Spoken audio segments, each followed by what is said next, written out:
शांति।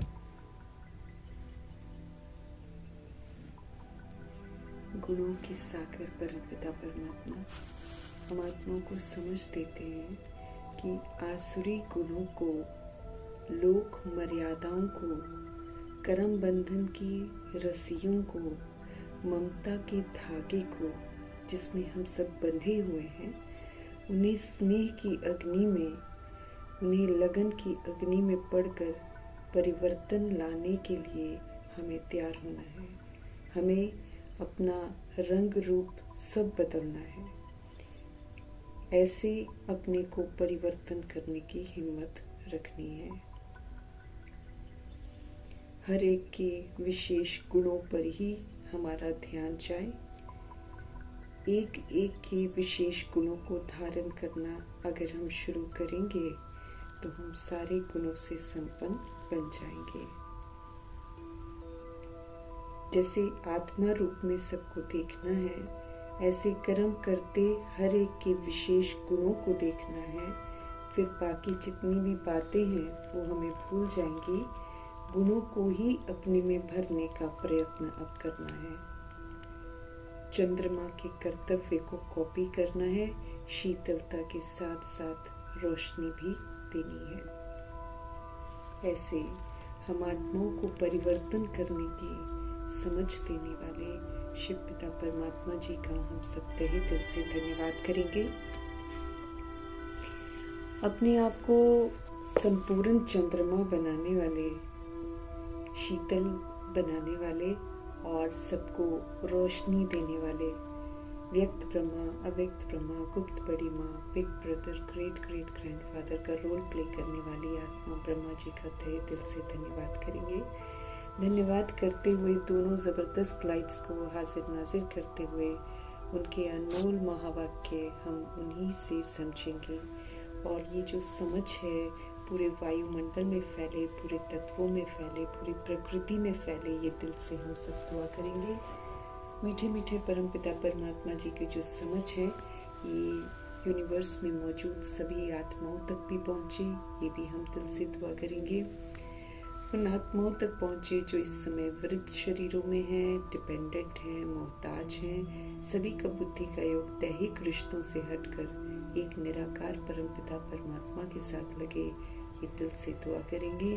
परमात्म समझ उन तक पहुँचे, उन आत्माओं तक प्रभु जी की समझ पहुँचे जो इस समय हम आत्माओं के साथ नकारात्मकता से जुड़े हुए हैं। उनका बुद्धि का योग हम आत्माओं से हटे और सत्य परमपिता परमात्मा की तरफ लगे। जो हमारे साथ लौकिक में कनेक्टेड हैं, उनका बुद्धि का योग भी सत्य परमपिता परमात्मा जी के साथ ही लगे, ये दिल से दुआ करेंगे। मीठे परमात्मा जी की समझ उन आत्माओं तक पहुँचे जो रोज शरीर छोड़ रहे हैं और आकारी शरीरों में हैं। उन आत्माओं तक प्रभु जी की समझ पहुँचे जो गर्भ जेल में प्रवेश कर गए हैं। उन आत्माओं तक प्रभु जी की समझ पहुँचे जो हॉस्पिटल में पीड़ित हैं, घरों में पीड़ित हैं और जो माया के प्रकोप के कारण अलबेले हो गए हैं या फिर तंत्र मंत्र के कारण अलबेले हो गए हैं। सब तक प्रभु जी की समझ पहुँचे। मीठे परमात्मा जी की समझ उन आत्माओं तक पहुँचे जो इस समय अलबेली बन गई हैं और जो वाम मार्ग में चली गई हैं। सभी आत्माओं तक प्रभु जी की समझ पहुँचे। कुमार कुमारियों के शरीर में जो मौजूद हैं, जो छोटे शरीरों में मौजूद हैं, सभी आत्माओं का आकर्षण प्रभु की तरफ ही रहे, पवित्रता की तरफ ही रहे, परमात्मा की समझ उनको मिलती रहे। मीठे परमात्मा जी की समझ उन आत्माओं तक पहुँचे जो अपनी संस्था बनाकर खुद गुमराह हो गए, दूसरों को भी गुमराह कर रहे हैं। सब में जागृति आए, सब परमपिता परमात्मा की तरफ लौट कर आए, ये दिल से हम सब दुआ करेंगे। मीठे मीठे परमपिता परमात्मा जी की समझ जो है वो भिन्न भिन्न सत्ताओं तक पहुँचे। राज्य सत्ता, भक्ति की सत्ता, धर्म की सत्ता, विज्ञान की सत्ता, तरह तरह के मठ पंथ में बटे हुए हैं आत्माएं, भिन्न भिन्न भाषाओं के आधार पर बटी हुई आत्माएं। सभी आत्माओं तक प्रभु जी की सत्य समझ पहुँचे, हर आत्मा में आत्मिक जागृति आए, ये हम सब दिल से दुआ करेंगे। हम जो मुरली पढ़ते हैं, जो समझ हमको मिलती है, ये समझ उन आत्माओं तक भी पहुँचे जो इस समय दैहिक धंधों में उलझी हुई हैं, जो दैहिक धंधे करवाते हैं, जो दैहिक धंधे करती हैं। ऐसी वैश्याओं तक प्रभु जी की समझ पहुँचे। सभी को गंदे धंधों से वैराग आए और पवित्रता आकर्षित करे। सभी प्रभु के घर आए, सच्चाई से परिचित हुए। एक दिल से दुआ करेंगे। किन्नरों को भी प्रभु जी की समझ मिले, सब तक सत्य की समझ मिले और सब तरह की बुराइयों से सभी आत्माएं मुक्त हो जाएं। दिल से हम सब दुआ करेंगे। मीठे मीठे परमपिता परमात्मा जी की समझ यादव, गौरव, यवनों तक भी पहुँचे और सब में जागृति आए। मीठे परमात्मा जी की समझ भूत प्रेत आत्माओं तक भी पहुँचे। सभी आत्माएं परमात्म छत्र छाया में आए, अपने आप को पहचाने, प्रभु के साथ जुड़े, पवित्र बने, क्योंकि सबको पवित्र बनना है। मुरली की समझ उन आत्माओं तक पहुँचे जो तंत्र मंत्र रिद्धि सिद्धियाँ कर रहे हैं, तांत्रिक विद्याओं को यूज कर रहे हैं। सभी आत्माओं तक प्रभु जी की समझ पहुँचे। आत्माएं पुनः अपने ओरिजिनल सतोगुणी स्वधर्म में लौटे। दिल से हम सब दुआ करेंगे। उन जगहों पर प्रभु जी की समझ पहुँचे जहाँ पर अभी तक समझ नहीं पहुँची है। ह्यूमन फ्लैश, एनिमल फ्लैश का धंधा करने वाली आत्माएं, तस्करियाँ करने वाली आत्माएं, सब तक प्रभु जी की समझ पहुँचे। हर आत्मा जो है पवित्र बने, हर आत्मा परमात्मा को पहचाने। ये हम सब दिल से दुआ करेंगे। हम आत्माएं अपने लिए भी दुआ करेंगे कि जो समझ हमको रोज मिल रही है बाबा से, उस समझ को हम धारण करें और अपने आप को परिवर्तन जरूर करें। इन्हीं दुआओं के साथ हम सब देखेंगे आज हमारे परमपिता परमात्मा हम आत्माओं को किस विधि से परिवर्तन करने की समझ देते हैं। मीठे मीठे बाबा बोले, मीठे बच्चे, तुम्हारा वायदा है कि जब आप आएंगे तो हम वारी जाएंगे। ऐसा हम लोग भक्ति में कहते हैं और बाबा हमको स्मृति दिलाते हैं कि हम सभी ने वायदा किया है भगवान से कि जब आप आएंगे तो हम वारी जाएंगे। और अब बाप आए हुए हैं तो तुम्हें वायदा याद दिला रहे हैं कि अब जाओ वारी। वारी जाना मतलब श्रीमत के प्रमाण एक्यूरेसी से चलना, जो बाबा कहे वही करना, बाबा पर कुर्बान जाना और उनकी श्रेष्ठ मत पर चलना। श्रेष्ठ मत पर चलकर अपने आप को परिवर्तन करना, ये फिर हमको फायदा निभाना है। जो वायदा हम भक्ति में करते हैं, क्योंकि भगवान हमको भक्ति का फल देने के लिए तो आए हैं। तो भक्ति का फल कैसे मिलेगा? जब हम वारी जाएंगे तब हमको पूरा ज्ञान समझ में आएगा। इसीलिए हम तो वायदे भूल जाते हैं कर करके, अनेक वायदे हम करते हैं, लेकिन भगवान तो हमेशा याद रखते हैं। इसलिए हम आत्माओं को स्मृति दिला रहे हैं कि हम आत्माओं का वायदा क्या है और वायदे के प्रमाण फिर हमको करना क्या चाहिए। तो मीठे मीठे बाबा हम आत्माओं को कह रहे हैं, मीठे बच्चे, तुम्हारा वायदा है कि जब आप आएंगे तो हम वारी जाएंगे, आप पर कुर्बान जाएंगे, आपके ही बन जाएंगे, आपके साथ ही बैठेंगे, आपके साथ ही खाएंगे, आपके साथ ही उठेंगे, सब कर्म जो है चलेंगे फिरेंगे, सब आपके संग करेंगे। ऐसा हमने प्रॉमिस किया है। अब बाप सच में आ गए हैं। अब बाबा कहते हैं, मैं तुम्हें तुम्हारे वायदे याद दिला रहा हूँ, तो अब समय है वारी जाने का, तो वारी जाओ मेरे पर। तो वारी जाने का समय है, अर्थात कुर्बान जाने का समय है, अर्थात भगवान की श्रीमत पर चलने का समय है। आज का प्रश्न है, किस मुख्य विशेषता के कारण पूज्य सिर्फ देवताओं को ही कहा जाता है? हम आत्माओं को कह रहे हैं कि किस मुख्य विशेषता के कारण पूज्य जो है सिर्फ देवताओं को ही कह सकते हैं और किसी को नहीं कह सकते। उत्तर है प्रभु जी का, देवताओं की ही विशेषता है जो कभी किसी को याद नहीं करते। देवताओं की ही विशेषता है कि जब देवता बन जाते हैं सतयुग में, तो वो कभी भी किसी को याद नहीं करते हैं। न वो बाप को याद करते हैं,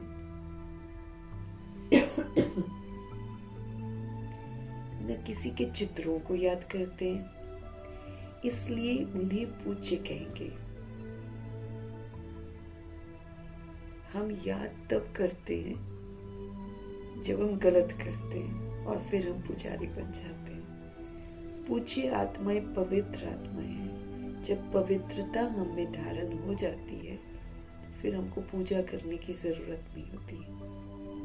तो बाबा स्पष्ट कर रहे हैं कि देवताओं की ही विशेषता है जो कि वो कभी किसी को भी याद नहीं करते हैं।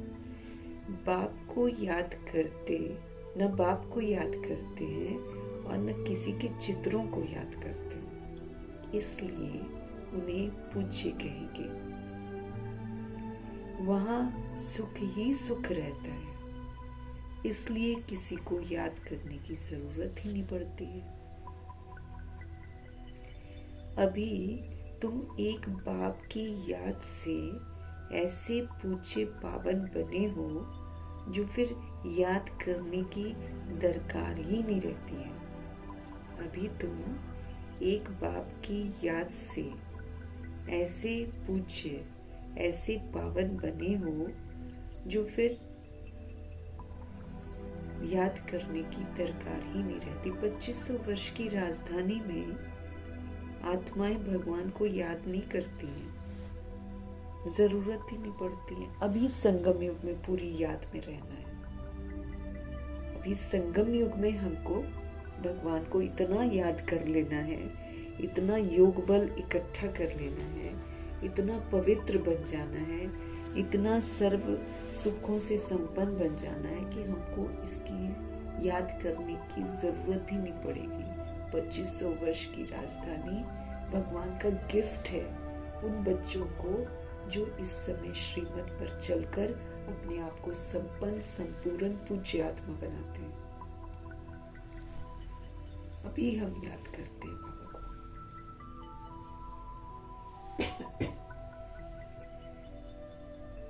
तो देवताओं की विशेषता क्या है?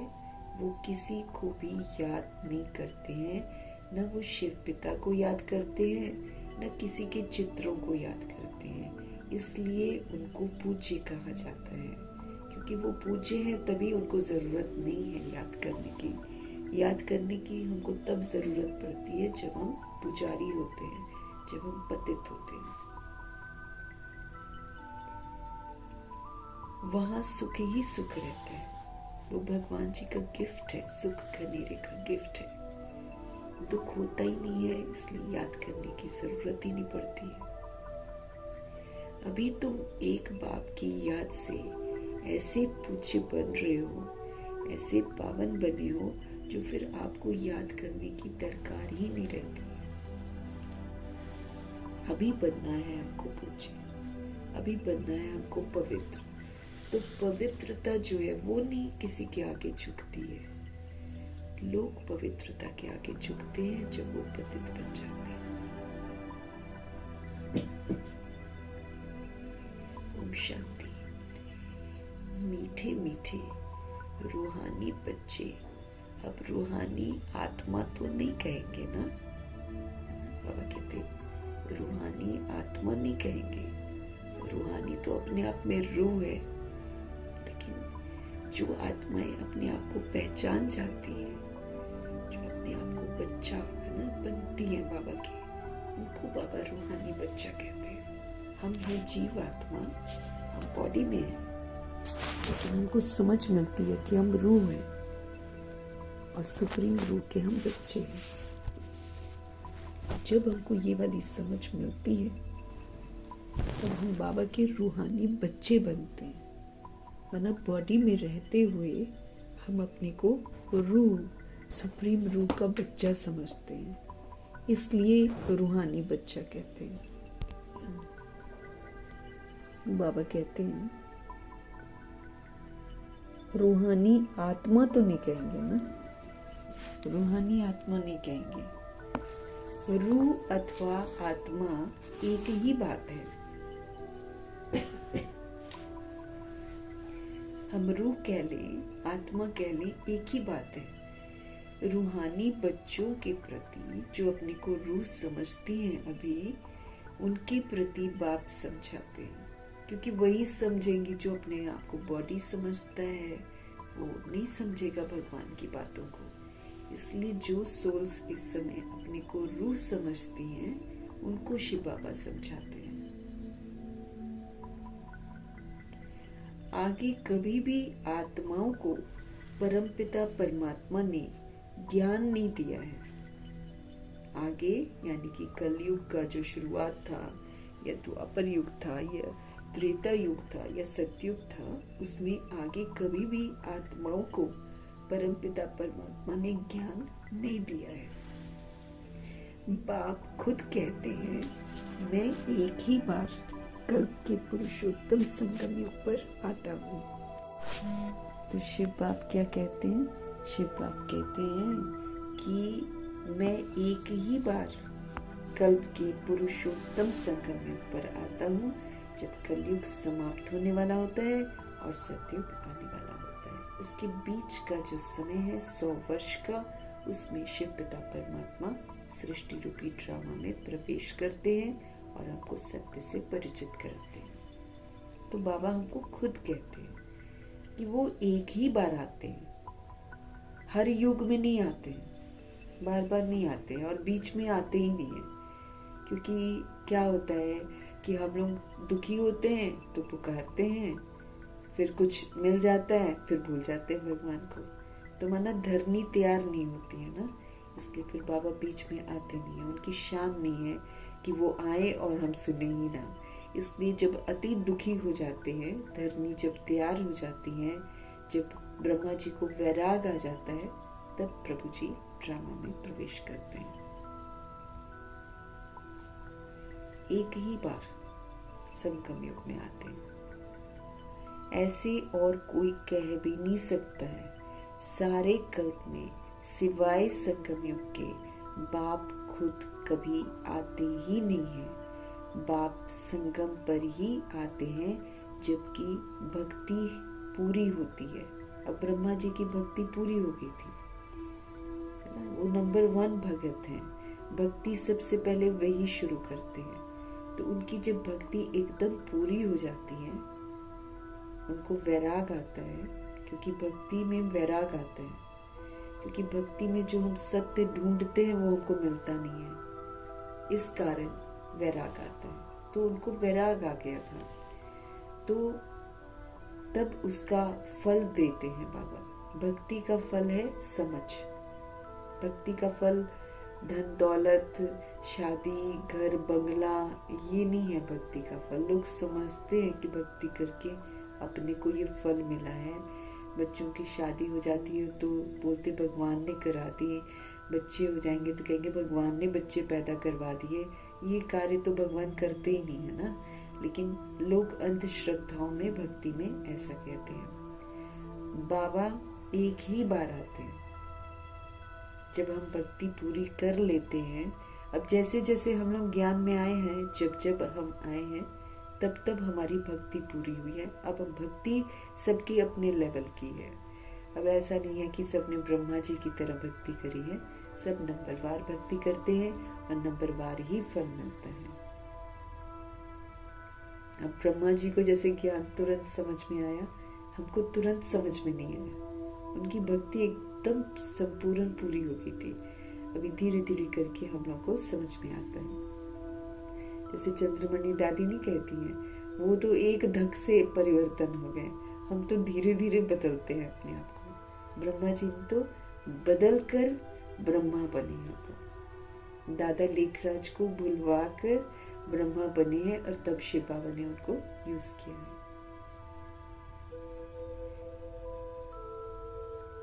बाप संगम पर ही आते हैं जबकि हमारी भक्ति पूरी होती है, और बाप फिर बच्चों को बैठ ज्ञान देते हैं। आते हैं तो बस आते ही साक्षात्कार से सभी आत्माओं का प्रभु के प्रति आकर्षण, और फिर धीरे धीरे करके बहुत सारा परिवर्तन आता है।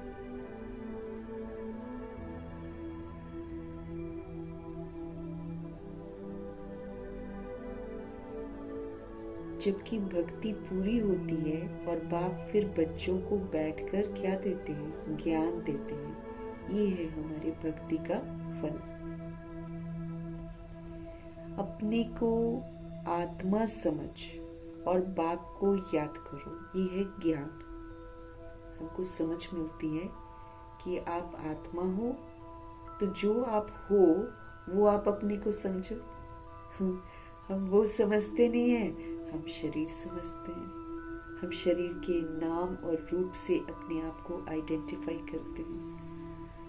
मैं ये हूँ, मैं ये हूँ, मेरा नाम ये है, हम ऐसे करते हैं। लेकिन भगवान आकर हमको समझ देते हैं कि झूठ खंड में तो तुम लोग झूठ बोल बोल के एकदम झूठे बन गए हो, अब तुम सच्चे बनो।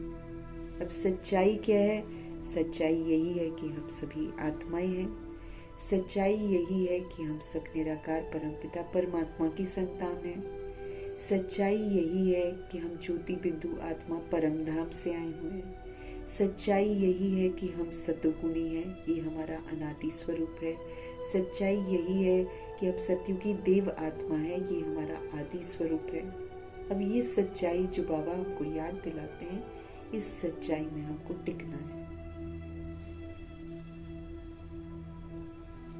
हम आत्मा है समझ में गई, अब इसका हमको सबूत देना है। अब आत्मा है तो फिर रॉयल्टी होगी, रियलिटी होगी।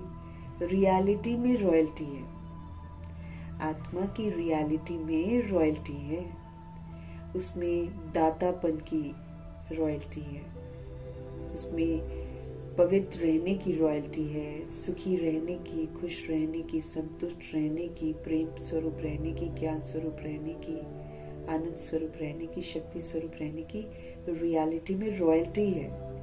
अब इस रॉयल्टी को यूज करना है। भगवान कहते हैं, समझ तो दे दी भगवान ने, अब बाबा कहते हैं इसको यूज करो।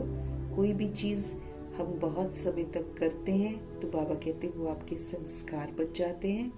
अब रियलिटी के संस्कार बनाओ, क्योंकि अभी के रियलिटी के संस्कार के अनुसार ही, और वो भी बहुत काल के संस्कार जो हैं, उसी के प्रमाण सतयुग त्रेता युग में हमको पाठ मिलता है। जितना हम अभी जगते हैं उतना ही जगी हुई दुनिया में जाते हैं।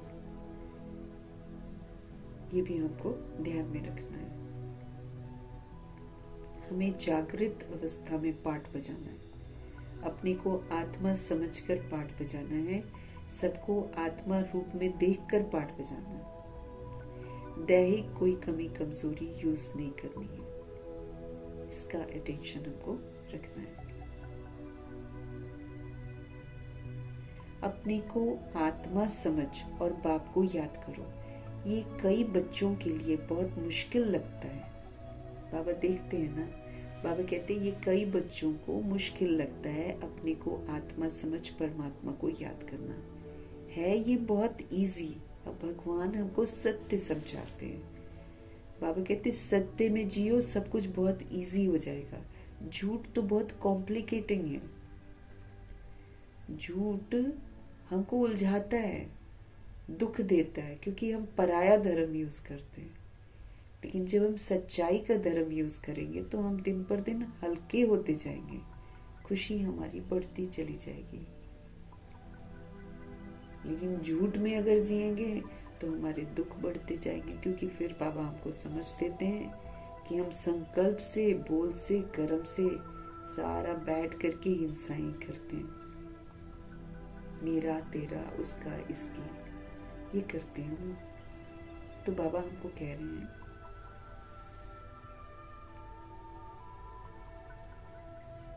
अपने को आत्मा समझ और बाप को याद करो। ये कई बच्चों के लिए बहुत मुश्किल लगता है।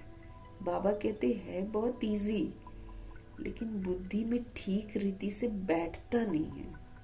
ये जो बाबा हमको बोलते हैं ना, आप विचार सागर मंथन करो, आप अपने आप को पढ़ाओ। क्यों बोलते हैं? ताकि जो सच्ची पढ़ाई है ये मेरे चित्त पर बैठे, ये मेरी बुद्धि में रिकॉर्ड हो। बुद्धि में बिठानी है। बुद्धि में हमने आधा कल्प झूठ बिठा दिया है। नाम रूप लेबल्स का झूठ बहुत ज्यादा यूज कर लिया है। 63 जन्म, उसमें भी 42 जन्म तो बिल्कुल विस्मृति के हैं। इसलिए बाबा हमको समझ दे रहे हैं कि बुद्धि में ठीक रीति बैठता नहीं है, रियलाइजेशन नहीं होता है कि हम सोल्स हैं, रियलाइजेशन नहीं होता है कि हम परमात्मा के बच्चे से बोल लेते हैं मुख से। रियलाइजेशन वाला तो फिर उसी प्रमाण चलेगा ना, है बहुत सहज, परंतु बुद्धि में ठीक रीति बैठता ही नहीं है, तो घड़ी घड़ी समझाते रहते हैं, समझाते हुए भी नहीं समझते। बाबा हमको समझाते रहते हैं, लेकिन हम दिनचर्या में देख सकते हैं कि हम कितना अपने को आत्मा समझकर परमात्मा की याद में रहते हैं। अपने आप को हम खुद ही देख सकते हैं ना। तो बाबा कहते बुद्धि में ठीक रीति बैठता नहीं है, तो घड़ी घड़ी बाबा समझाते रहते हैं, समझाते हुए भी नहीं समझते। स्कूल में टीचर 12 मास पढ़ाते हैं, फिर भी कोई नापास हो पढ़ते हैं। स्कूल में भी टीचर्स पढ़ाते हैं ना, लेकिन पढ़ाते हुए भी कुछ बच्चे ऐसे होते हैं जो नापास हो पढ़ते हैं। ये बेहद का बाप भी रोज बच्चों को पढ़ाते हैं, एक भी दिन एब्सेंट नहीं होते बाबा। तो ये बेहद का बाप शिव पिता परमात्मा सभी आत्माओं के पिता रोज बच्चों को पढ़ाते हैं। फिर भी कोई को धारणा होती है, कोई फिर भूल जाते हैं। अब जितनी भी शिक्षाएं मिलती हैं बाबा की, वो धारण करने के लिए है, वो स्वरूप बनने के लिए है। लेकिन बाबा कहते हैं फिर कोई कोई धारण करता है, कोई कोई नहीं भी करता है, भूल जाता है। मुख्य बात तो यही समझाई जाती है कि भाई अपने को आप आत्मा समझो और शिव बाबा को आप याद करो। बाप ही कहते हैं माम एकम, अब याद करो तुम मुझे। बाप ही कहते हैं माम एकम याद करो, अब सिर्फ तुम मुझे याद करो बस। और कोई मनुष्य मात्र कभी ऐसा कह नहीं सकता है। संत महात्मा जितने भी गुरु बनते हैं दुनिया में, वो ऐसे तो बोल ही नहीं सकते ना कि भाई तुम अपने को आत्मा समझो और बाप को याद करो, क्योंकि वो भी न खुद को जानते हैं और न बाप को जानते हैं। महात्मा संत श्री श्री 108 जगत गुरु सब बनकर बैठे हैं, लेकिन वो खुद को ही नहीं जानते कि वो कौन है, तो भगवान को क्या जानेंगे। न खुद को जानते न भगवान को जानते, लेकिन अखाड़े इतने बड़े बड़े बना कर रखे हैं, इतना दुनिया को गुमराह कर रखा है, खुद ही गुमराह है तो किसी और को रास्ता क्या बताएंगे। तो बाबा कहते दुनिया में कोई भी ये बोल ही नहीं सकता कि माँ में कम याद करो, अपने को तुम आत्मा समझो। और कोई मनुष्य मात्र कभी कह ही नहीं सकता। सब पीछे पीछे पड़ जाते हैं इतने सारे लोगों के, लेकिन बाबा कहते हैं कि कोई भी कुछ मना बोल ही नहीं सकता ना। भगवान जी जो बोलते हैं वो कोई बोल ही नहीं सकता। चुराते भी हैं, महावाक्य जो है चुराते हैं, लेकिन बाबा कहते जितना मर्जी चुरा ले स्पष्ट नहीं कर पाएंगे। झूठ कर लेना, चुराने में चोरी ठगी ये तो सब चलता है यहाँ पर बहुत जबरदस्त तरीके से।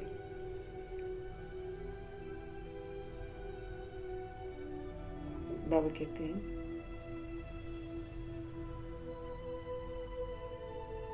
बाप कहते हैं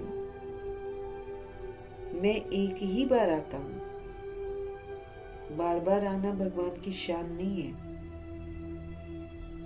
एक ही बार आता हूं तो बच्चों को ही समझाता हूँ। जो बच्चे बनते हैं ना उनको ही बाबा समझाते हैं। तुम ही ये ज्ञान प्राप्त करते हो, दूसरा कोई ज्ञान लेता नहीं है। जो द्वापर में सोल्स आएंगी, जो कलयुग में सोल्स आएंगी, वो ये ज्ञान प्राप्त नहीं करेंगी, लेंगी नहीं, उनको यकीन ही नहीं होगा, क्योंकि वो सतयुग में कभी आए ही नहीं, इसलिए उतनी पढ़ाई उन्होंने करी ही नहीं। प्रजापिता ब्रह्मा के तुम मुख वंशावली ब्राह्मण हो। प्रजापिता ब्रह्मा के हम सब मुख वंशावली ब्राह्मण हैं। इस ज्ञान को तुम समझते हो, जानते हो। कल पहले भी बाप ने इस संगम पर ये ज्ञान सुनाया था। हम जानते हैं कि कल पहले भी बाप ने संगम पर ये ज्ञान हमको सुनाया था। तुम ब्राह्मणों का ही पाठ है। इन वर्णों में भी फिरना तो जरूर है। बाबा के बच्चे ही वर्णों में फिरते हैं। देवता वर्ण, क्षत्रिय वर्ण, वैश्य वर्ण, शूद्र वर्ण, ब्राह्मण वर्ण, फिर फरिश्ता वर्ण, फिर जाते हैं बिंदी स्वरूप में। तो इन वर्णों से बाबा के बच्चे ही गुजरते हैं।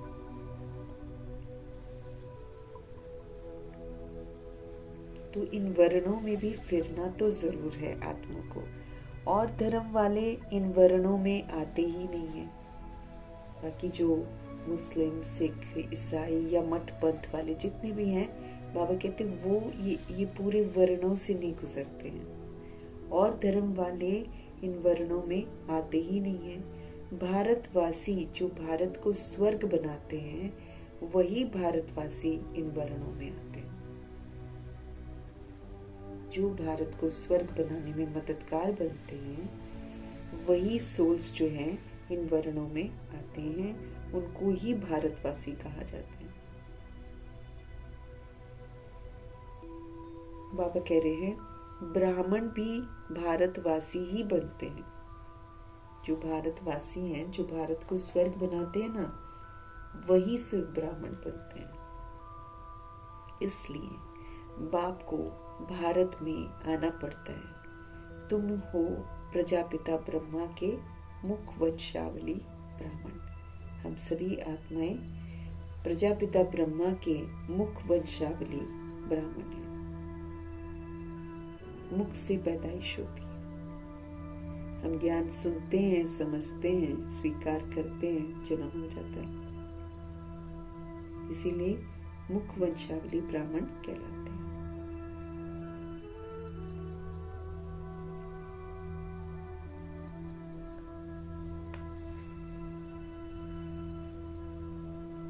ब्राह्मणों के बाद फिर है देवताएं। बाबा कहते हैं भारतवासी ही इन वर्णों में आते हैं। ब्राह्मण भी भारतवासी ही बनते हैं। इसलिए बाप को भारत में ही आना पड़ता है। तुम हो प्रजापिता ब्रह्मा के मुख वंशावली ब्राह्मण। ब्राह्मणों के बाद फिर है देवताएं, फिर है क्षत्रिय। ब्राह्मणों के अभी हम पढ़ते हैं, ब्राह्मण बनकर पढ़ते हैं। फिर सब तो एक जैसा नहीं पढ़ते हैं। तो फिर 2500 वर्ष की राजधानी में 2 युग आ जाते हैं, सतयुग और त्रेता युग। तो जो नापास होते हैं वो त्रेता युग में चले जाते हैं, और जो पास होते हैं वो सतयुग में चले जाते हैं। तो बाबा कहते हैं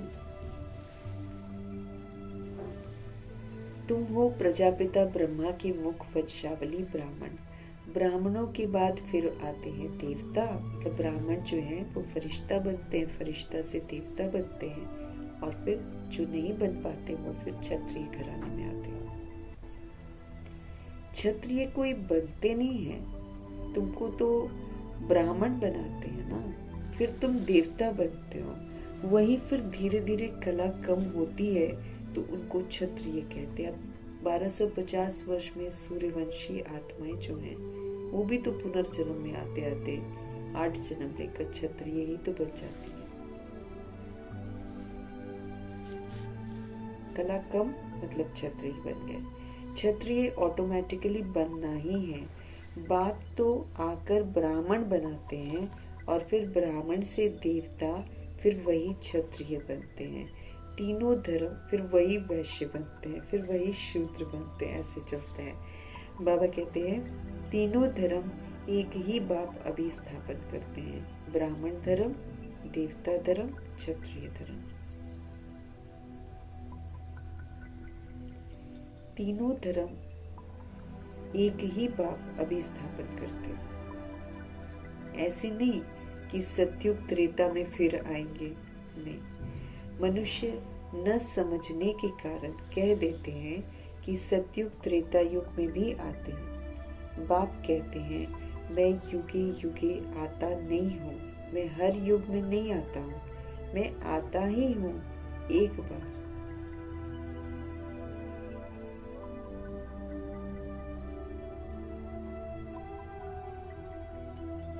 तो मैं एक ही बार आता हूँ, ऐसे बाबा बोलते हैं। कल्प के संगम पर मैं आता हूँ। तुमको मैं ही तो ब्राह्मण बनाता हूँ प्रजापिता ब्रह्मा के द्वारा। मैं तो परम धाम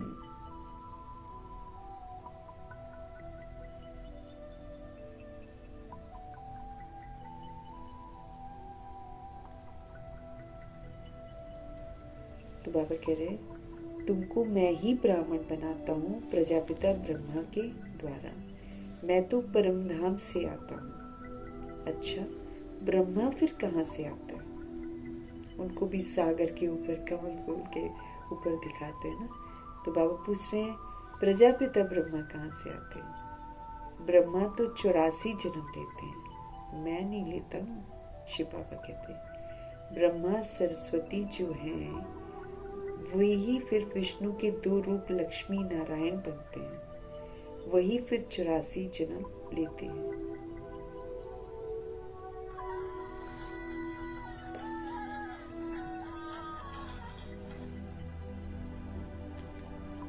वही 84 जन्म लेते हैं और फिर उनके बहुत जन्मों के अंत में प्रवेश करके इनको फिर मैं ब्रह्मा बनाता हूँ।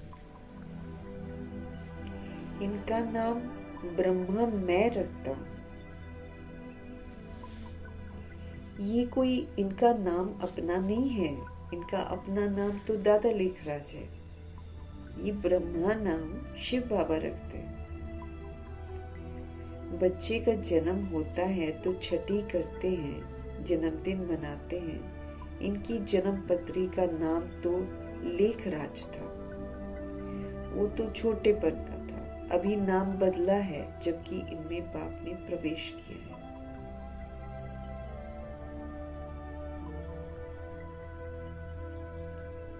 बाबा कहते हैं, इनकी जन्म पत्री का नाम तो लेखराज था, वो तो छोटेपन का था, अभी नाम बदला है जबकि इनमें बाप ने प्रवेश किया है संगम पर।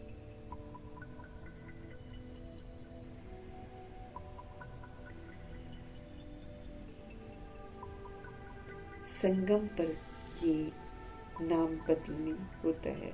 सो भी नाम बदलते तब हैं जबकि ये वानप्रस्थ अवस्था में है। वाणी से परे जाने का जब टाइम आ जाता है तब नाम बदलते हैं। वो सन्यासी तो घर बार छोड़कर चले जाते हैं, तब उनका नाम बदलता है। ये तो घर में ही रहते हैं, इनका नाम ब्रह्मा रखा क्योंकि ब्राह्मण चाहिए ना।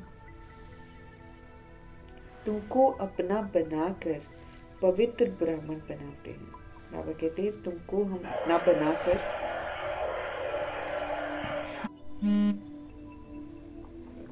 बाबा कहते हैं, तुमको अपना बनाकर पवित्र ब्राह्मण बनाते हैं।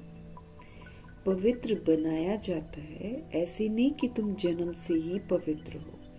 तुमको पवित्र बनने की शिक्षा मिलती है। ऐसा भी नहीं है कि बाबा हमको जादू मंत्र से बनाएंगे। बाबा हमको समझ देते हैं। जो समझता है, जो पवित्र बनता है, वो फिर अपनी प्रारब्ध बनाता है। ऐसे यहाँ पर बाबा सब कुछ कायदे से करते हैं। ऐसे नहीं कि तुम जन्म से ही पवित्र थे, तुमको पवित्र बनने की शिक्षा मिलती है। कैसे पवित्र बने, वो है मुख्य बात कि हम कैसे पवित्र बने। तुम जानते हो कि भक्ति मार्ग में पूज्य एक भी हो नहीं सकता। तुम जानते हो कि भक्ति मार्ग में एक भी पूज्य नहीं है, फिर भी सब लोग नाम रख देते हैं। मनुष्य गुरुओं आदि को माथा टेकते हैं क्योंकि घर बार छोड़ वो पवित्र बनते हैं। बाकी उनको पूज्य तो नहीं कहेंगे, है ना। बाबा कहते हैं कि भक्ति मार्ग में आप किसी को भी देख लो, कितना भी मठपंथ चलाता हो, सन्यासी हो, ऋषि हो, कोई भी हो, लेकिन पूज्य तो कोई भी नहीं। मनुष्य क्या करते हैं, गुरु बनाते हैं, उनको जाकर फिर माथा भी टेकते हैं, क्योंकि कई गुरु घर बार छोड़कर पवित्र बनते हैं। अब आजकल तो फैमिलीज भी है गुरुओं की, तो बच्चे भी हैं, सब कुछ चलता है अब तो गुरुओं आदि को माथा टेकते हैं, क्योंकि घर बार छोड़कर पवित्र बनते हैं। बाकी बाबा कहते हैं उनको पूज्य थोड़ी कह देंगे। घर बार छोड़ दिया, पवित्र रहना शुरू किया, ब्रह्मचर्य में रहना शुरू किया, तो बाबा कहते हैं उसके आधार से उनको पूज्य थोड़ी बोलेंगे। पूज्य तो वो है ना जो किसी को भी याद न करे। सन्यासी लोग ब्रह्म तत्व को याद करते हैं, वो प्रार्थना भी करते हैं। सतयुग में तो कोई को भी याद नहीं करते हैं। अब शिव बाबा कहते हैं तुमको याद करना है एक को, तुमको याद करना है एक को, वो तो है भक्ति। तुम्हारी आत्मा भी गुप्त है। अब बाप कहते हैं तुमको याद करना है एक शिव बाबा को, और दुनिया वाले तो भक्ति करते हैं ना। तुम्हारी आत्मा भी गुप्त है, दिखाई नहीं देती, और आत्मा को यथार्थ रीति कोई जानता भी नहीं है। सतयुग त्रेता में भी शरीरधारी अपने नाम से पाठ वहां पर बजाते हैं। नाम बिगड़ तो पाठधारी हो न सके ना, शरीर है और नाम नहीं होगा तो कैसे पाठ बजाएंगे। तो सतयुग में भी नाम होते हैं, कहाँ भी हो शरीर पर नाम जरूर पड़ता है। नाम बिगर पाठ कैसे बजाएंगे। तो बाप ने समझाया है, भक्ति मार्ग में गाते हैं कि आप आएंगे तो हम आपको ही अपना बनाएंगे, दूसरा कोई नहीं, बस आपको ही हम बनाएंगे, हम आपके ही बनेंगे। कौन कहता है ऐसे? ये आत्मा कहती है। भक्ति मार्ग में जो भी देहधारी हैं, जिनके भी नाम रखे जाते हैं, उनको हम नहीं पूजेंगे, है ना। बाबा क्या बोल रहे हैं? हम सब बोलते हैं बाबा को कि हम आपको ही अपना बनाएंगे, दूसरे और किसी को नहीं, हम आपके ही बनेंगे। ये आत्मा कहती है। भक्ति मार्ग में जो भी देहधारी है ना, जिनके भी नाम रखे जाते हैं, उनको हम नहीं पूजेंगे। जब आप आएंगे ना तो आप पर ही कुर्बान जाएंगे, ऐसे हम लोग बोलते हैं। कब आएंगे ये भी नहीं जानते। अनेक देहधारियों की, नामधारियों की पूजा करते रहते हैं। आजकल लोग देहधारियों की पूजा करते रहते हैं। जब आधा कल्प भक्ति पूरी हो जाती है, तब शिव पिता परमात्मा ड्रामा में प्रवेश कर लेते हैं। भक्ति पूरी होती है तो भक्ति का फल देने के लिए आते हैं। अब फल ज्ञान है, पैसा बंगला ये तो है नहीं जो कि ऊपर से दे देंगे, नहीं, यहाँ तो समझ देते हैं। तो इसलिए बाबा को धरा पर, सृष्टि पर आना पड़ता है। बाबा कहते हैं जब आधा कल भक्ति पूरी होती है तब बाप आते हैं, कहते हैं तुम जन्म जन्मांतर कहते आए हो, हम तुम्हारे बिगर किसको भी याद नहीं करेंगे। तो अपनी देह और अपनी देह को भी याद नहीं करेंगे। परंतु मुझे जानते ही नहीं है तो याद कैसे करेंगे। अब बाप बच्चों को बैठ समझाते हैं, मीठे मीठे बच्चों, अब आप अपने को आत्मा समझो, आत्मा समझकर अब हर कार्य करो और फिर बाप को याद करो। जब तक आत्मा समझेंगे नहीं, बाबा को याद कर नहीं पाएंगे। बाबा कहते हैं कि मुझे तो कोई जानता ही नहीं है। अब बाप बच्चों को बैठकर समझाते हैं, मीठे मीठे बच्चों, अब आप अपने को आत्मा समझो और एक बाप को याद करो। बाप ही पतित पावन है, उनको याद करने से तुम पावन सतो प्रधान बन जाएंगे। भगवान जैसे हैं वैसे ही उनको जब हम याद करेंगे तो फिर हमारे अंदर की जो तमो प्रधानता है, पतित बना है, वो खत्म हो जाएगा और हम पावन सतो प्रधान बन जाएंगे। मीठे मीठे बच्चों, अपने को आप आत्मा समझो और अब बाप को याद करो। बाप ही पतित पावन है। उनको याद करने से फिर क्या हो जाएगा, हम सभी सोल्स पावन बन जाएंगे, सतो प्रधान बन जाएंगे। कहने का मतलब ये कि जिसको हम याद करेंगे उसके जैसा हम बन जाएंगे। तो अगर परमपिता परमात्मा जी को याद करेंगे तो वो तो गुणों का सागर, शक्तियों का सागर, ज्ञान का सागर, ऐसे सागर के साथ रहेंगे तो हम पावन भी बन जाएंगे, सतो प्रधान भी बन जाएंगे।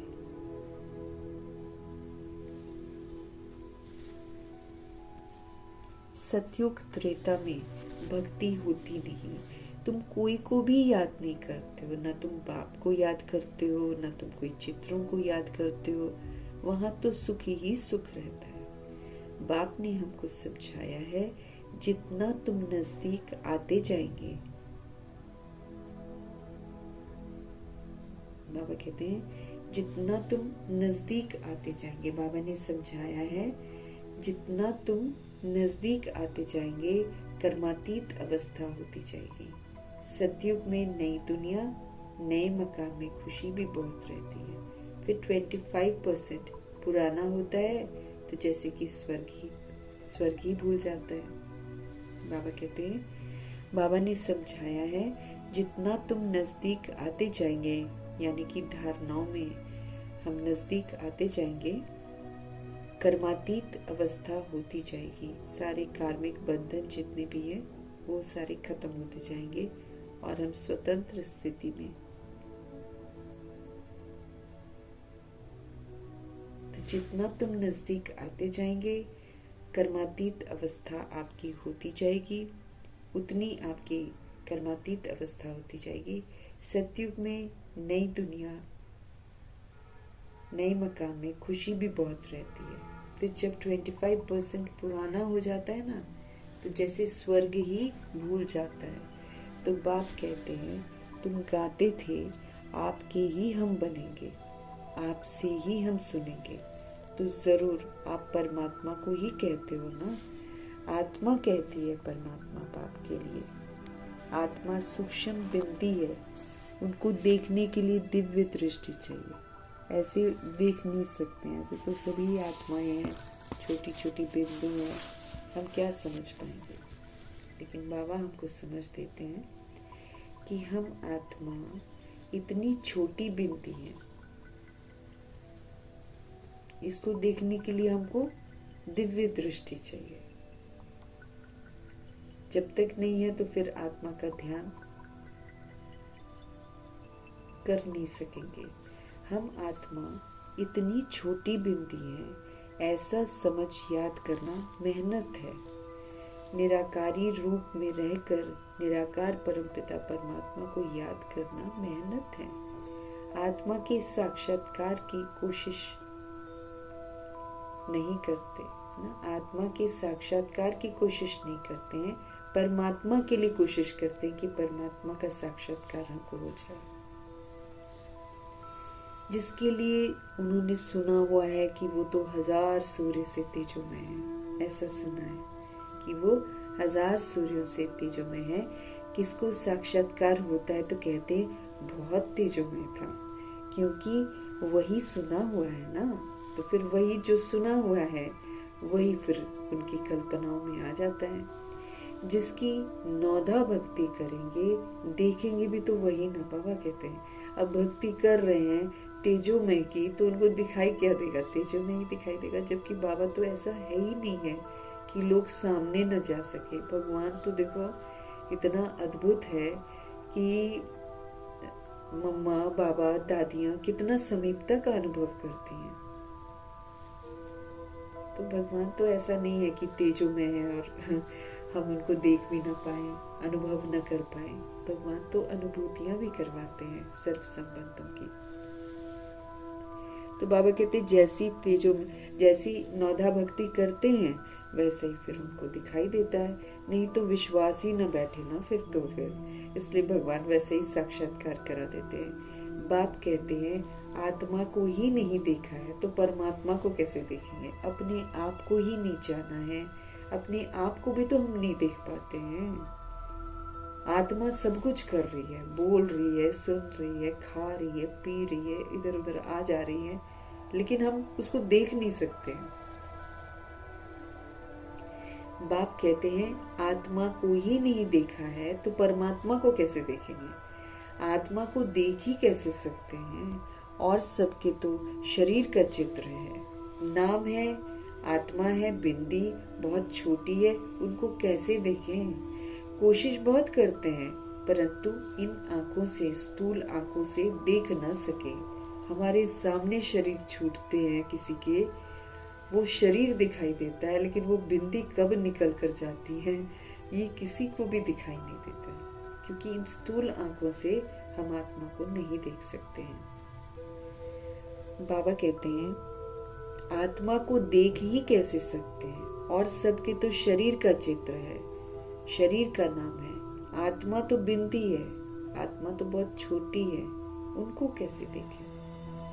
कोशिश बहुत करते हैं लेकिन इन आंखों से देख नहीं सकते। कोशिश करते हैं पर इन आंखों से देख नहीं पाते हैं। आत्मा को ज्ञान की अव्यक्त आंखें मिलती हैं।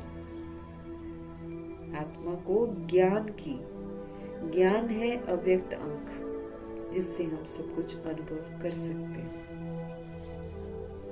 ये ज्ञान क्या है? अव्यक्त आंख। इनसे हम आत्मा को देख सकते हैं, समझ सकते हैं, अनुभव कर सकते हैं। अभी तुम जानते हो हम आत्मा कितनी छोटी है, और आत्मा में 84 जन्मों का पाठ मोधा हुआ है, जो आत्मा फिर रिपीट करती है, कर लेती है, छूटती नहीं है उससे, परिणाम भी उसका भुगतती है, और फिर वही रिकॉर्ड हो जाता है, फिर उसी को फिर से बजाती है। बाबा कहते हैं आत्मा में 84 जन्मों का पाठ मूंदा हुआ है, जो फिर आत्मा रिपीट करती है। बाप की श्रीमत मिलती है। किसके लिए मिल रही है हमको श्रीमत? श्रेष्ठ बनने के लिए मिल रही है। तो बाप की श्रीमत मिलती है श्रेष्ठ बनाने के लिए, तो फिर बाबा कहते हैं उस पर चलना चाहिए ना। जब हमको श्रीमत मिल रही है, श्रेष्ठ बनने के लिए मिल रही है, तो बाबा कहते हैं श्रेष्ठ श्रीमत पर चलना चाहिए ना। तुम्हें दैवी गुण धारण करने हैं। हम सभी आत्माओं को अब दैवी गुण धारण करने हैं। खान पान भी हमारा रॉयल होना चाहिए। मतलब रॉयल मतलब ये नहीं कि 1000 व्यंजन बना लें, घी तेल वाले बना लें, नहीं। खान पान रॉयल मीन्स सात्विक होना चाहिए। सात्विक अन्न को बाबा रॉयल बोलते हैं। ऐसे ही कुछ भी खा लिया, ऐसे नहीं ना, बासी खा लिया, कुछ खा लिया, फ्राइड खा लिया, ये रॉयल खाना नहीं है। रॉयल में सात्विकता होती है। फिर हमारी चलन भी रॉयल चाहिए, क्योंकि खान पान जहाँ हम थोड़ा सा गड़बड़ करते हैं, सपोज करो हम फ्राइड ही खा लेते हैं, तो तुरंत अवस्थाएं हमारी गिर जाती हैं, आलस्य हो जाएगा, ढीलापन आ जाएगा। तो ये समय तो वैसा वाला नहीं चल रहा है कि हम ढीले हो जाए ना।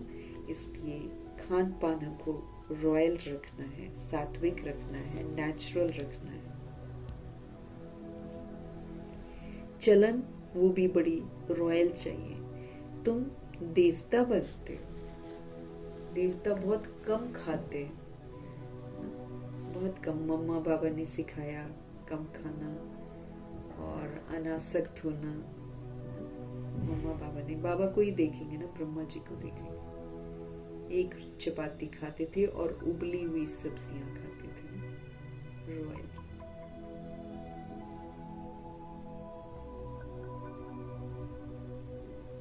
देवताएं जो है ना, बाबा कहते तुम देवता बनते हो, तो अनासक्त होना है ना सारी चीजों से। देवता अनासक्त होते हैं, ये चाहिए, वो चाहिए, वो चाहिए, वो चाहिए। ये कलयुगी प्रथा है। लेकिन कुछ नहीं चाहिए, अति सूक्ष्म, ये देवताओं के चिन्ह है।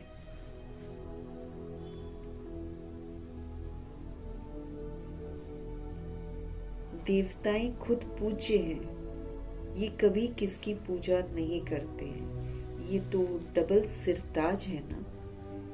देवता डबल सिरताज है, दो दो ताज होते हैं। आज तो दुनिया में एक ताज भी नहीं है, लेकिन देवताओं के पास दो ताज होते हैं। एक तो रतन जड़ित ताज सिर पर होता है और एक पवित्रता के लाइट का ताज उनके चारों तरफ होता है। तो डबल सिर ताज ऐसा कैसे बनते हैं? जब यहाँ पर स्व को परिवर्तन करके विश्व को परिवर्तन करने की जिम्मेवारी को पूरा करते हैं, जब संपूर्ण पवित्र बनते हैं, तब डबल सिर ताज बनते हैं।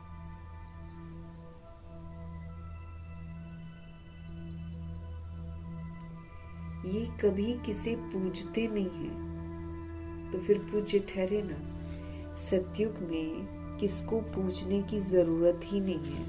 बाकी हाँ, एक दो को रिगार्ड जरूर देंगे।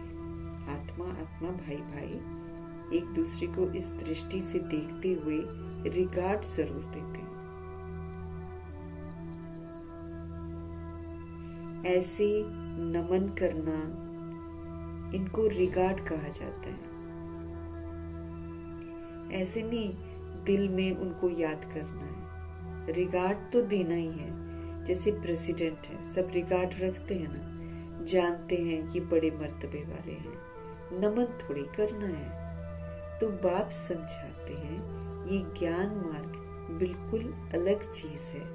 इसमें सिर्फ अपने को आत्मा समझना है, जो हम सब भूल गए हैं। शरीर के नाम को याद कर लिया है अब हमने, शरीर से हम आइडेंटिफाई करते हैं। लेकिन ये जो शरीर की आइडेंटिफिकेशन है, इसमें जब हम माय नेम, मेरा नाम है ना, मेरा घर, जब हम बोलते हैं तो हम समझ नहीं पाते हैं कि ये बोलने वाला तो कोई और ही है ना। मेरा घर, मेरा नाम। तो बाबा कहते शरीर के नाम को याद कर लिया है। काम तो जरूर नाम से ही करना है, बॉडी में काम तो करना पड़ेगा ना। इधर उधर ऑफिस में जाएंगे, स्कूल में जाएंगे तो नाम तो होता ही है। तो शरीर के नाम को याद कर लिया है, काम तो जरूर नाम से ही करना है। बिगर नाम किसको बुलाएंगे, कैसे? अगर किसी को बुलाना है तो कैसे बुलाएं? भले तुम शरीरधारी बनकर पाठ बजाते हो, परंतु बुद्धि से शिव बाबा को याद करना। शरीरधारी बने हुए हैं हम, पाठ भी बजाना है हमें, लेकिन याद एक शिव बाबा को करना है।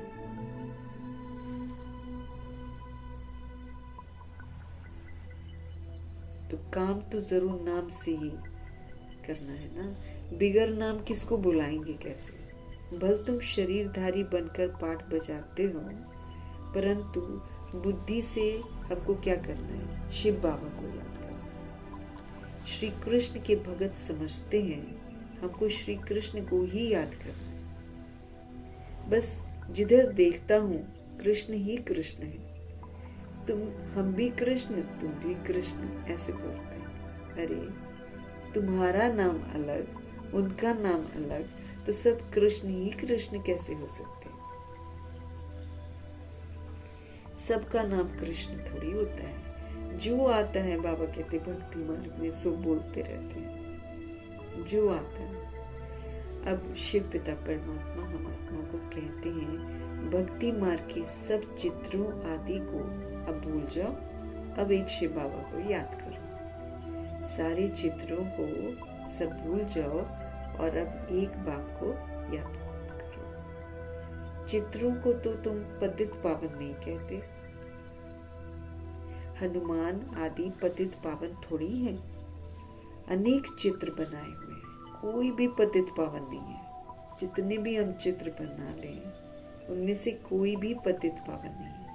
कोई भी देवी आदि जिसको शरीर है, उनको पतित पावन नहीं कहेंगे।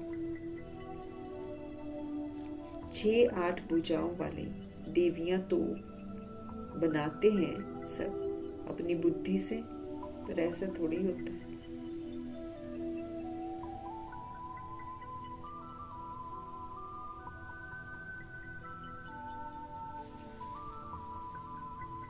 कहते हैं कोई भी देवी आदि जिसको शरीर है उसको पतित पावन नहीं कहेंगे। अनेक चित्र बनाते हैं बाबा कहते, लेकिन अनेक चित्रों को थोड़ी देखकर हम बोलेंगे कि ये पतित पावन है। तो जस्ट एक फोटो है, एक मूर्ति बनी हुई है, वो तो जड़ चित्र है, उनको कैसे बोल सकते हैं कि ये पतित पावन है। हनुमान जी को पतित पावन थोड़ी कहेंगे। अनेक चित्र बने हैं भक्ति मार्ग पे, कोई भी पतित पावन नहीं है। कोई भी देवी आदि जिसको शरीर है उनको पतित पावन नहीं कहेंगे। 6-8 भुजाओं वाली देवियां आदि बना देते हैं, सब अपनी बुद्धि से बनाते हैं। ये है कौन वो तो जानते ही नहीं है। ये पतित पावन पाप की औलाद मददगार है। फिर बाबा बोलते हैं ये जो जड़ चित्र बने हुए हैं ना, ये वास्तव में पतित पावन शिव पिता परमात्मा की औलाद है, जो मददगार बनते हैं ईश्वरीय कार्य में, संगम पर। ये बात तो बाबा कहते किसी को पता ही नहीं है कि इनकी पूजा क्यों हो रही है। जैसे बाबा कहते ना, याद में रहने वाले ही जो है उनके यादगार बनते हैं।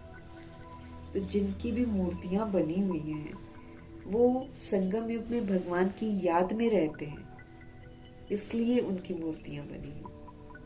भगवान फिर यादगार बनवाते हैं ना ऐसी आत्माओं का।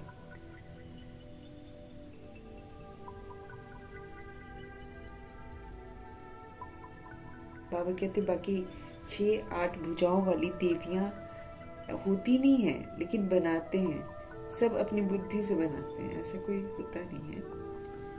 वास्तव में पतित पावन तो शिव पिता परमात्मा है।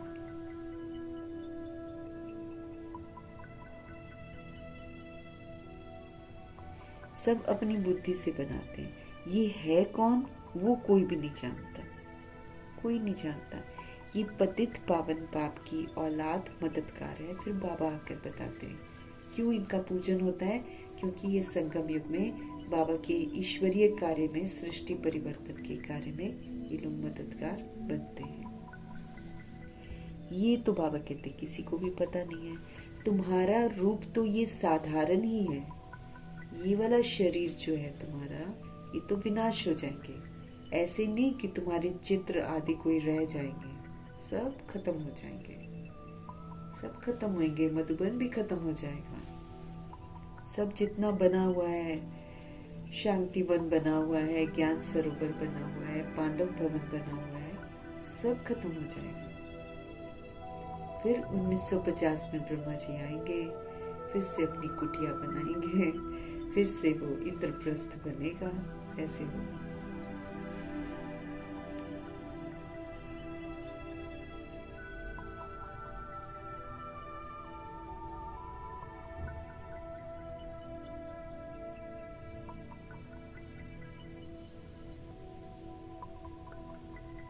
बाबा कहते हैं तुम्हारा रूप तो ये साधारण ही है जब मददगार बनते हैं तो, बाकी ये शरीर ये तो विनाश हो जाएंगे। ऐसे नहीं कि तुमने जो चित्र बनाए हैं वो रहेंगे, ये सब खत्म हो जाएंगे। वास्तव में देवियां तुम हो, नाम भी लिया जाता है, सीता देवी, फलानी देवी।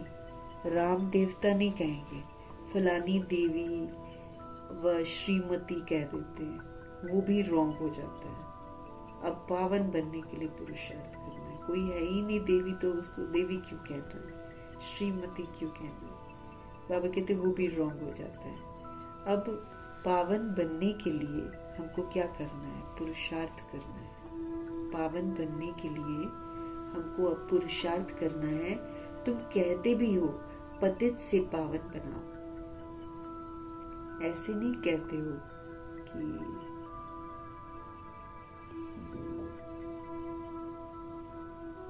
अब पावन बनने के लिए पुरुषार्थ तो करना है ना। तुम कहते भी हो पतित से पावन हमको बनाओ। अब ऐसे नहीं कहते कि लक्ष्मी नारायण हमको बनाओ। ऐसे कोई कहता है क्या? नहीं कहता है। ऐसे नहीं कहते हैं कि लक्ष्मी नारायण बनाओ। पतित से पावन भी बाप हमको बनाते हैं। पतित से पावन भी बाप बनाते हैं, नर से नारायण भी शिव बाबा ही बनाते हैं। वो लोग पतित पावन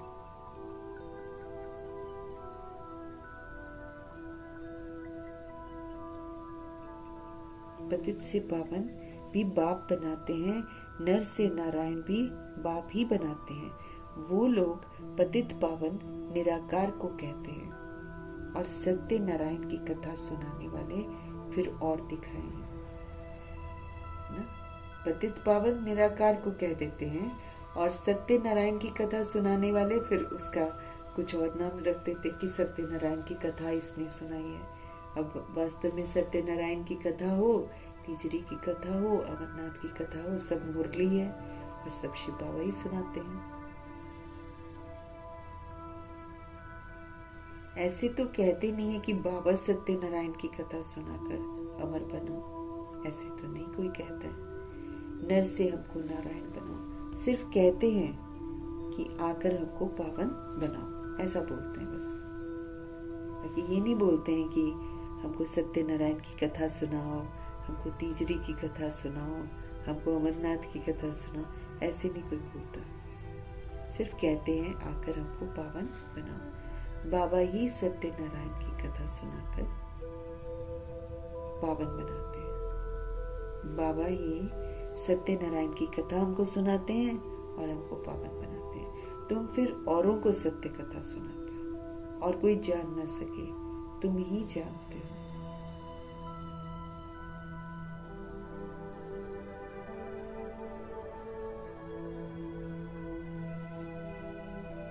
बाबा ही हमको सच्ची सच्ची मुरली सत्यनारायण की कथा सुनाते हैं, फिर हमको पावन बनाते हैं, फिर हम औरों को सत्य कथा सुनाते हैं और कोई जान ना सके, तुम ही जानते हो।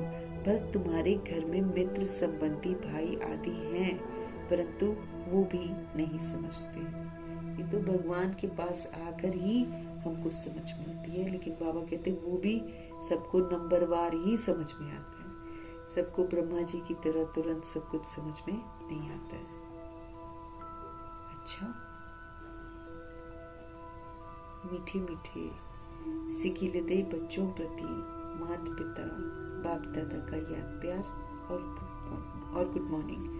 रूहानी बाप की रूहानी बच्चों को नमस्ते। हम रूहानी बच्चों की भी रूहानी बाप को दिल से, जान से, सिख से, प्रेम से, अदब से, पूरे रिस्पेक्ट से, पूरे रिगार्ड से, पूरी मोहब्बत से प्यार भरी नमस्ते और तहे दिल से धन्यवाद करेंगे। धन्यवाद करते हुए धारणा के लिए मुख्य सार, स्वयं को श्रेष्ठ बनाने के लिए बाबा की जो श्रीमत हमको मिलती है उस पर हमको चलना है। दैवी गुण हमको धारण करने हैं।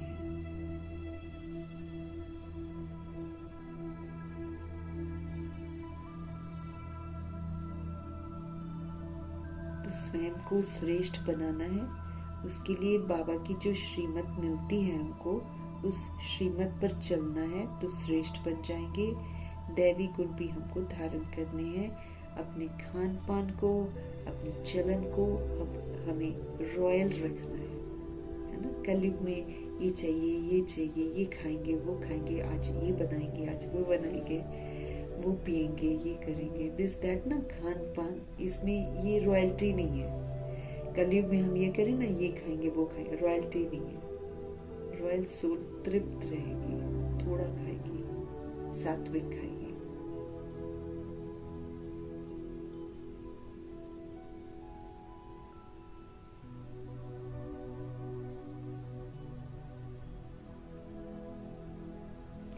एक दो को याद नहीं करना है, बाबा कहते हैं। दूसरी पॉइंट है, एक दो को याद नहीं करना है, लेकिन रिगार्ड जरूर देना है। जैसे ब्रह्मा जी को रिगार्ड देना है, याद शिव बाबा को करना है। तो एक दो को याद नहीं करना है हमको, लेकिन रिगार्ड तो सभी को देना है और जरूर देना है। पावन बनने का पुरुषार्थ करना है और दूसरों से भी कराना है। हमको पावन बनने का पुरुषार्थ करना भी है और फिर दूसरों को भी कराना है।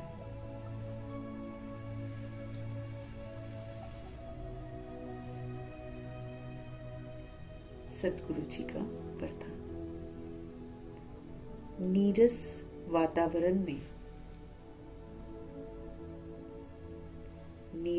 वातावरण में खुशी की झलक का अनुभव कराने वाले एवर हैप्पी भव। अब नीरसता तो बढ़ती जा रही है ना, क्योंकि अंत होना है। इसलिए जो विपरीत बुद्धि आत्माएं हैं, हिंसात्मक आत्माएं हैं, वो तो हिंसाएं करेंगी और भी करेंगी, चरम सीमा पर करेंगी, तभी तो उसका अंत होगा। इसीलिए वातावरण तो नीरस है, लेकिन नीरस वातावरण में भी खुशी की झलक का अनुभव कराने वाला बनना है। हमको सदा ही खुश रहना है, फिर चाहे कुछ भी हो जाए, हमको एवर हैप्पी रहने का सबूत देना है। अगर हम अभी संगम युग में एवर हैप्पी रह गए,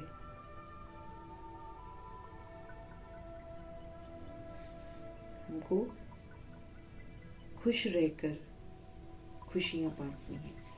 जहां नीरस वातावरण है, वहां भी खुशी को फैलाना है। एवर हैप्पी, हमेशा खुश, सदा खुश रहने का वरदान जिन बच्चों को प्राप्त है, वो दुख की लहर उत्पन्न करने वाले वातावरण में, नीरस वातावरण में, अप्राप्ति का अनुभव कराने वाले वातावरण में सदा ही खुश रहेंगे और अपनी खुशी की झलक से दुख और उदासी के वातावरण को ऐसे परिवर्तन करेंगे जैसे कि सूर्य अंधकार को परिवर्तन कर देता है। अंधकार के बीच में रोशनी करना, अशांति के अंदर शांति लाना, नीरस वातावरण में खुशी की झलक लाना, इसी को तो कहते हैं एवर हैप्पी। वर्तमान समय इस सेवा की जरूरत है, क्योंकि आत्माएं अशांत हो गई हैं, परेशान हो गई हैं, खुश रहती ही नहीं है, उदास रहती हैं, मायूसी लगती है उनको वातावरण में। तो ये जो कलयुग का अंतिम समय आ गया है, ये नीरस वातावरण वाला है। लेकिन बाबा के बच्चों का क्या फर्ज है? बाबा के बच्चों का फर्ज ये है कि भगवान से जो खुशियों का खजाना मिला है, उस खजाने को स्वीकार करके हमेशा ही खुश रहना। उतार चढ़ाव आए, घाटा हो जाए, धोखे मिल जाए, कुछ भी हो जाए, लेकिन हमको सदा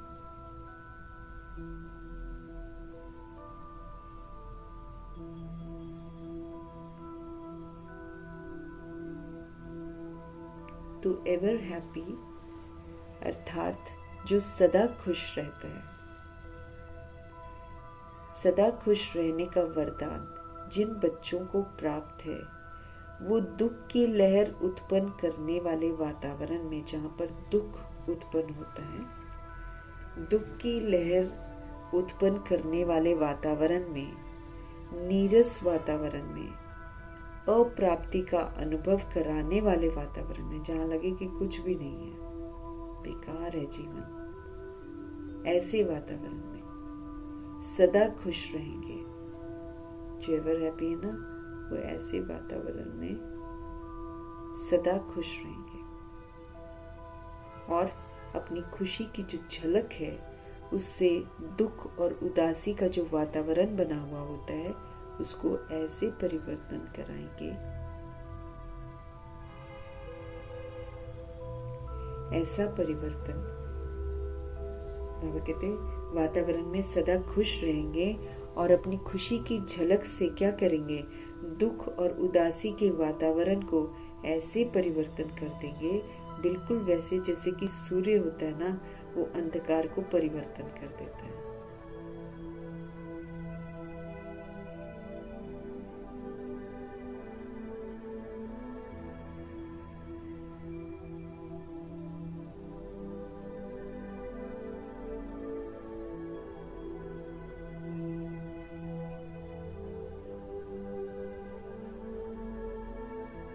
एवर हैप्पी का वरदान प्राप्त करना है और अपने कर्तव्य को याद रखना है कि हमको सदा खुश रहना है। भगवान खुशी का खजाना जो हमको देते हैं, खुश रहने का जो वरदान बाबा हमको देते हैं, उस वरदान को स्वीकार करना मतलब हर हाल में खुश रहना।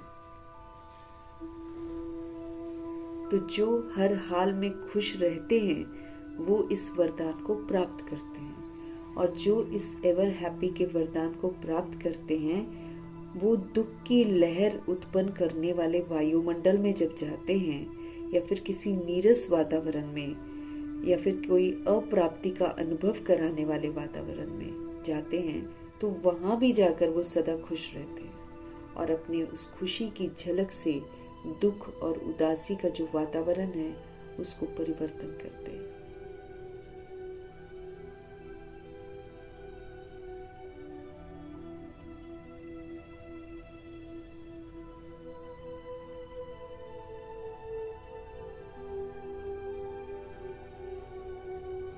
और अपनी खुशी की झलक से दुख को खत्म कर देते हैं, उदासी के वातावरण को ऐसे परिवर्तन कर देते हैं, बिल्कुल वैसे जैसे सूर्य जब निकलता है तो अंधकार को परिवर्तन कर देता है। अंधकार के बीच में रोशनी कर देना, अशांति जब है तो वहां पर शांति ले आना, नीरस वातावरण में खुशी की झलक लाना, इसी को तो कहते हैं एवर हैप्पी। क्योंकि जो सदा खुश रहेगा वो वातावरण के प्रभाव में नहीं आएगा, बल्कि वो वातावरण को परिवर्तन कर देगा खुश रहकर।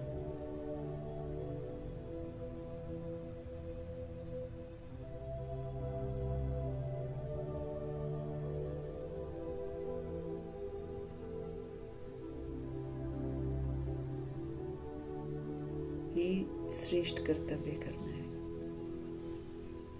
अंधकार है तो रोशनी करनी है, अज्ञानता का ही अंधकार है ना, तो समझ का सहयोग देना है। अशांति कहीं पर है तो शांत रहकर शांति का सहयोग देना है, और नीरस वातावरण में खुशी की झलक लाना, इसको कहा जाता है एवर हैप्पी। वर्तमान समय बाबा कहते हैं इस सेवा की बहुत जरूरत है, क्योंकि आत्माएं वातावरण के प्रभाव में आकर मायूस हो गई हैं, नीरस बन गई हैं, अशांत हो गई हैं, है ना, अज्ञानता के अंधकार में भटक रही हैं। तो ये बहुत जरूरी है कि हम सभी आत्माएं अपना ये ऊंचा कर्तव्य जो बाबा से हमको मिलता है, इसको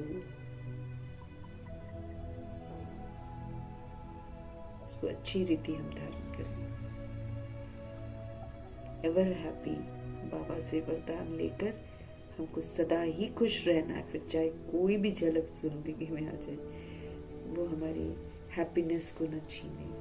वर्तमान समय बाबा कहते हैं इसकी बहुत जरूरत है। कलयुग के वायुमंडल में ये वाली सेवा की, एवर हैप्पी रहने की बहुत जरूरत है, क्योंकि जो एवर हैप्पी होगा, जो हर हाल में खुश रहता होगा और दिल से खुश रहता होगा, वही दूसरों को खुशियां दे सकता है।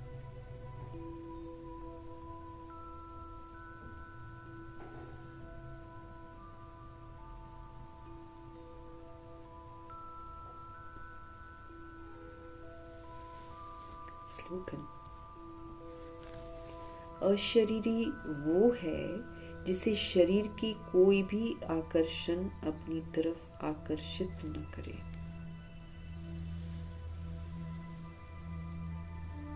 उसको बाबा अशरीरी बोलते हैं।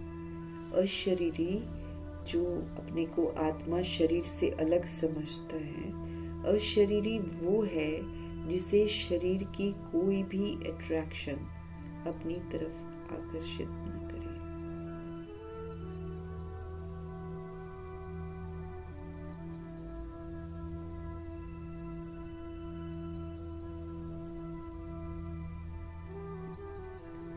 तो अब संपन्न है ना, अशरीरी वो है जिसे शरीर की कोई भी आकर्षण अपनी तरफ अट्रैक्ट ही ना करे।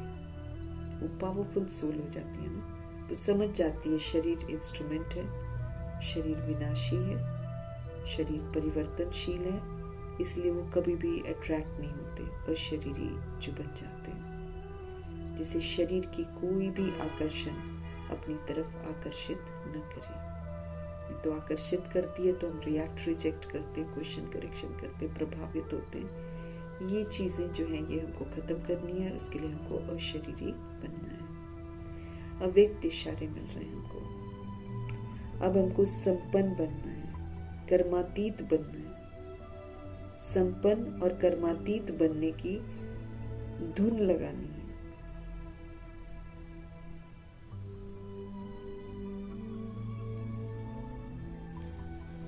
अव्यक्त इशारे हैं कि अब हमको संपन्न बनना है और हमको धुन लगा देनी है कि भाई मुझे कर्मातीत बनना ही है। मुझे सारे कार्मिक बॉन्डेजेस जितने भी हैं उससे मुझे खुद को फ्री करना ही है।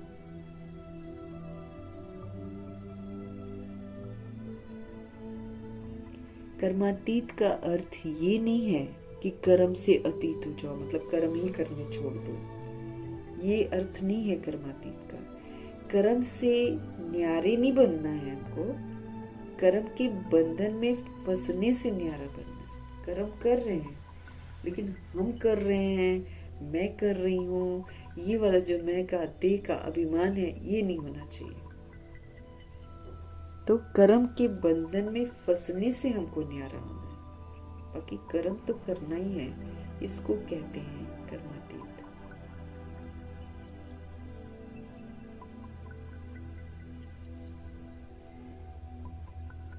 तो कर्मातीत का अर्थ ये नहीं है कि कर्म से हम अतीत हो जाएं, कर्म से न्यारे नहीं बनना है, लेकिन कर्म के बंधन में बंधने से फंसने से मुझे न्यारा बनना है। इसको बाबा कर्मातीत अवस्था कहते हैं।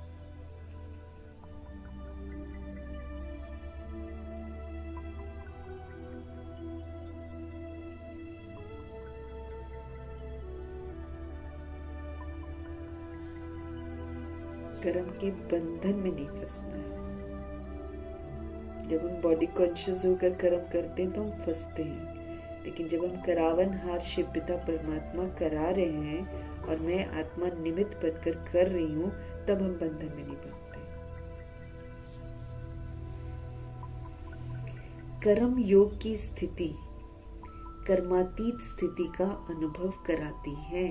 जब हम कर्म करते हैं, बाबा की याद में करते हैं, तो ये जो कर्म योग की स्थिति है ये हमको कर्मातीत स्थिति का अनुभव कराती है। कर्म योग की जो स्थिति होती है ये हमको कर्मातीत स्थिति का अनुभव कराती है, क्योंकि हम याद में करते हैं, क्योंकि हम करावनहार को स्मृति में रखते हैं।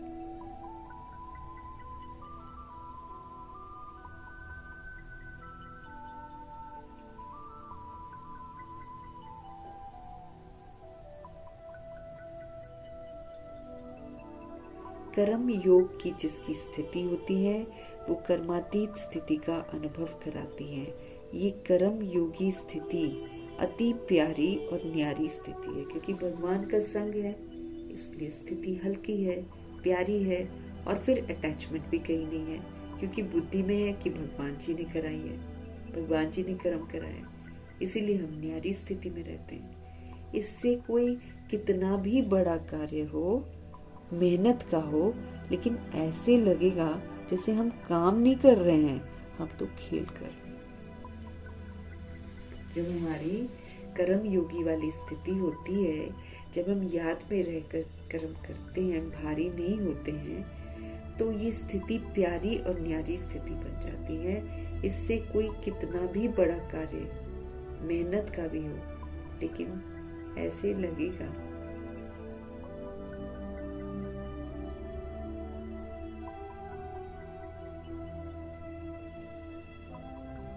इससे कोई कितना भी बड़ा कार्य होगा ना, मेहनत का हो, लेकिन ऐसे लगेगा जैसे काम नहीं कर रहे हैं, बल्कि हम खेल रहे हैं। क्यों? भगवान जी को साथ रखा है ना। कर्म योगी, कर्म करते भी पावर हाउस के साथ कनेक्शन, तो पावर नहीं आएगी क्या? मनोरंजन ही तो लगेगा। हम वो करें जो भगवान कहते हैं, फिर भगवान वो करते हैं जो हमारे लिए जरूरी होता है। तो धुन लग जाए हमको कि भाई हमको सारे कार्मिक बॉन्डेजेस से क्लियर होना है, कर्मातीत बनना है। कर्म से अतीत नहीं होना, कर्म तो करने हैं, लेकिन कर्म से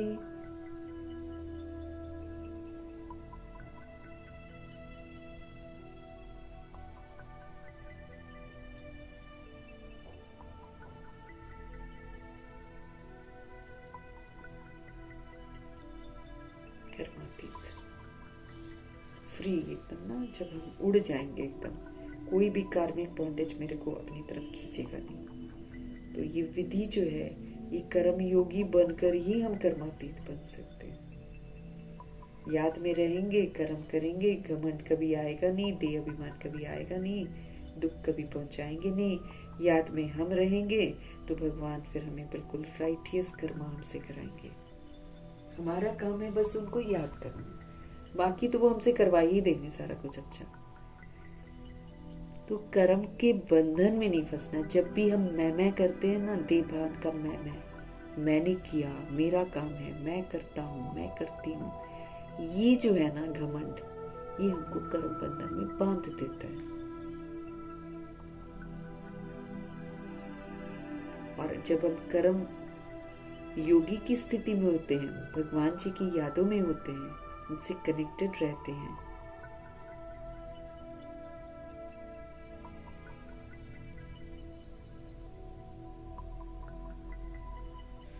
कर्म समझते हैं मैं मेरा, तब हम बंधन में बंध जाते हैं। हिसाब किताब बना बैठते हैं हम सबके साथ। मैंने उसके लिए इतना किया, उसने मेरे लिए नहीं किया, उसने ये काम नहीं किया, मैंने किया। ये तो आजकल बाबा के घर में भी होने लग गया है कि आत्माएं डिवाइड करती हैं, ये मेरा काम है, ये मेरा काम है। दूसरा बीमार हो जाएगा तो भी नहीं करेंगे, कहेंगे वो तो मेरा काम ही नहीं है, ये तो मेरा काम है। दादी कहती है ना, ऐसे ड्यूटीज को बांट रखा है। तो वो तो हम कर्म बंधन में बंध रहे हैं, मेरा काम और उसका काम। यहाँ विश्व किशोर भाई थे, किसी से सेवा नहीं लेते थे, लेकिन ये ध्यान रखते थे कहाँ जरूरत है, कहाँ कोई व्यक्ति नहीं है, और वहां पर कार्य के वहां जाकर सेवा कराते थे, किसी को बताते नहीं थे। भगवान की याद में कर्म बंधनों से मुक्त। तो कर्म योगी बनकर हमको कर्म करने। कर्म योगी स्थिति बहुत प्यारी स्थिति होती है, क्योंकि भगवान जी की याद में रहकर हम कर्म कर रहे होते हैं और कहीं भी हमारी अटैचमेंट नहीं होती है। इससे फिर भगवान जी साथ है, कितना भी बड़ा कार्य मेहनत का हो, लेकिन हमको ऐसे लगेगा जैसे हम काम थोड़ी कर रहे हैं, हम तो खेल कर रहे हैं, हल्का एकदम। तो हमें संपन्न बनना है, हमें कर्मातीत बनने के लिए पुरुषार्थ करना है। इसलिए जो भी खामियां हमारे अंदर है, उससे हमें खुद को मुक्त करना है।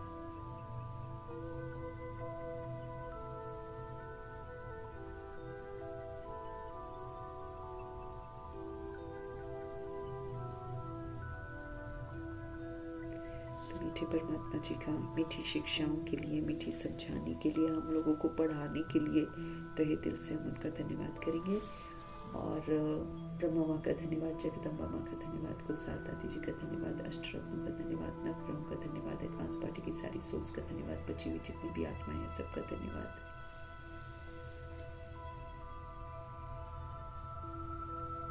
पांचों तत्वों का धन्यवाद, धरती, आकाश, जल, वायु, अग्नि, सबका धन्यवाद।